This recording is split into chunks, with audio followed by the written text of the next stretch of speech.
Les mises en forme conditionnelles, donc le but c'est selon une certaine condition, donc de faire apparaître du texte d'une certaine couleur ou un fond de cellule d'une certaine couleur. Donc pour faire ça, ici on a les mises en forme conditionnelles, c'est ici. Donc vous avez plusieurs éléments qui se trouvent à l'intérieur de ça, donc plusieurs groupes et à l'intérieur plusieurs éléments qui se trouvent ici, donc supérieur ou inférieur à une certaine valeur, entre deux valeurs, égal à une valeur, un texte qui comprend une valeur particulière, une date, donc et ici aussi vous avez les éléments en double. Donc par exemple les valeurs supérieures à, ben, je peux sélectionner une série d'éléments et ici aller toutes les valeurs qui sont supérieures à par exemple 2000 dollars. Ici, ben, je tape 2000 et je choisis par exemple une autre couleur. Vous pouvez faire ici des formats personnalisés si vous voulez, donc changer la couleur, les bordures, la police de caractère ou les types. Donc le nombre ici, donc le format de la cellule, c'est monétaire ou date, ainsi de suite. Donc vous pouvez faire les modifications. Donc vous avez cet élément-là et vous pouvez faire OK. Donc vous avez le format conditionnel. Autrement dit, si cette cellule-là descend en dessous de 2000, par exemple 1990, et ça disparaît. Donc la mise en forme, elle est dynamique. Donc, je vais faire ici CTRL Z pour revenir avec mes informations. Donc je vais faire encore CTRL Z pour revenir au début. Quoique je pourrais aussi dans les mises en forme, si je reviens ici CTRL Y, vous pouvez ici effacer les règles des cellules sélectionnées et ça enlève aussi la notion de règles qui étaient appliquées. Donc vous avez les inférieurs, supérieurs. On peut faire aussi qui sont égaux à un certain texte. Donc tous ceux qui sont égaux à un texte qui contient le texte, par exemple, comptant, vous voulez l'avoir en vert foncé ici, mais vous pouvez l'avoir. Donc, ça permet des fois de retrouver des informations, de mettre en surbrillance, si on veut, certaines informations qui sont intéressantes. Les valeurs en double, bien ici, je vais faire seulement ces éléments-là et de trouver ceux qui sont en double. Donc, des fois, vous ne voulez pas avoir accès à des éléments qui sont en double. Donc, vous ne voulez pas avoir de doublons, autrement dit, à l'intérieur de votre liste. Bien, vous pouvez les trouver facilement en utilisant ce format ici qui est la mise en forme conditionnelle. Donc, cette mise en forme conditionnelle qui est là. Vous avez aussi les règles de 10, donc 10 valeurs, 10%, les plus élevés, les moins élevés, les valeurs qui sont supérieures ou inférieures à la moyenne. Donc ici, si je sélectionne 20 valeurs, ici, voilà. Donc, et je fais ceux qui sont les 10 les plus élevés. Donc, on a les 10 les plus élevés. Et je peux choisir les 5 les plus élevés ou les mettre les 20 les plus élevés, ainsi de suite. Donc, je peux changer les informations de ce type-là. Donc, vous avez aussi les 10%. Donc, évidemment, si j'ai 20 valeurs, ben, je vais avoir ici les 10%. Donc, ça devrait être les deux valeurs les plus élevées. Donc, et voilà. Donc, j'ai les 10% et je peux changer aussi le pourcentage des valeurs qui sont là. Vous avez donc ceux qui sont supérieurs ou inférieurs à la moyenne. Donc, vous avez les éléments supérieurs à la moyenne. Donc, vous les avez ici. Donc, la moyenne est déjà calculée automatiquement. Donc, ici, il va vous faire afficher les informations qui sont là.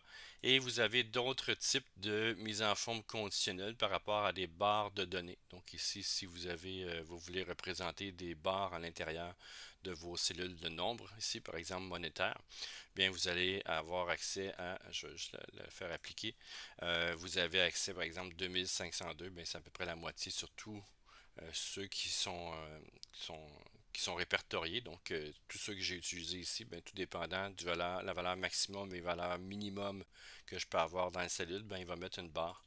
Donc, à savoir est-ce que c'est beaucoup ou c'est peu. Donc, on peut voir des fois un peu plus rapidement ce qu'il y en est par rapport à ça. Donc, j'ai fait ici annuler. Vous avez différentes couleurs et vous pouvez l'avoir aussi en remplissage uni. Donc, ça permet d'avoir accès à ceci. Les nuances de couleurs, ben ici on a des valeurs qui sont du vert au rouge. Donc ceux qui sont très bas sont rouges et ceux qui sont très élevés sont vertes.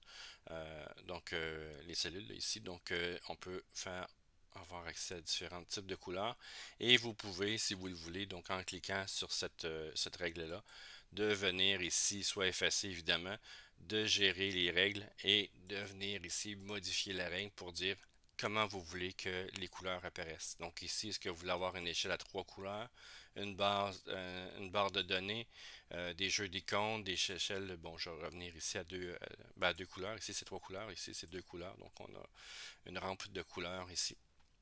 Et que je pourrais faire OK. Donc ici, je fais appliquer, mais vous voyez que c'est des couleurs qui vont partir de la limite basse jusqu'à la limite haute. Donc ici, dans ce cas-là, donc du orangé au jaune.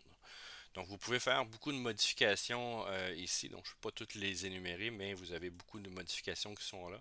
Vous pouvez avoir ici des types de règles qui sont ici, donc uniquement à certains éléments.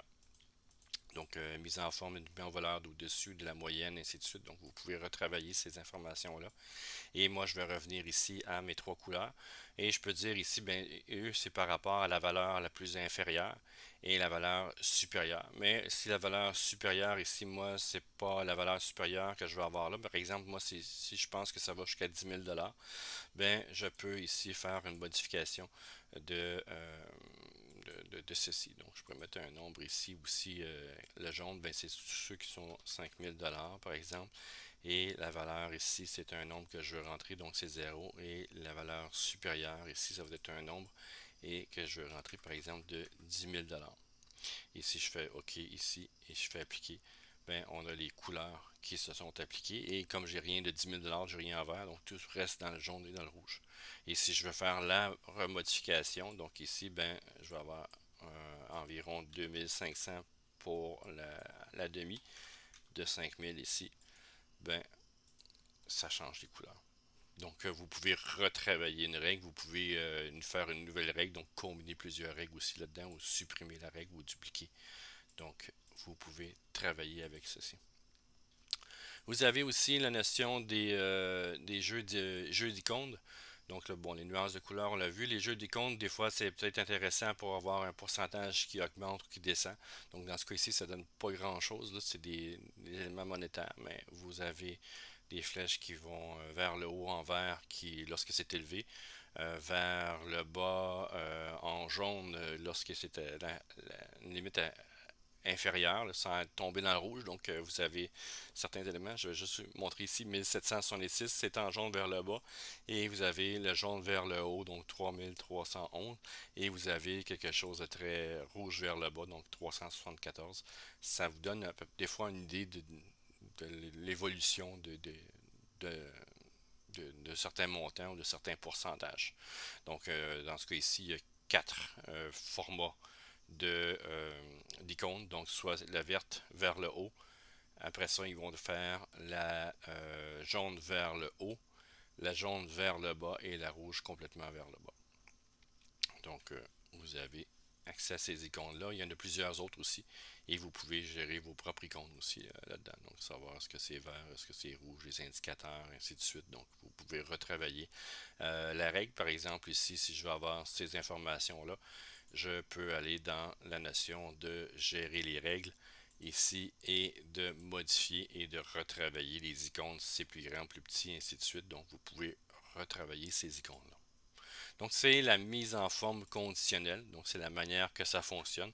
Et ben, c'est à vous de le mettre en pratique avec les exercices.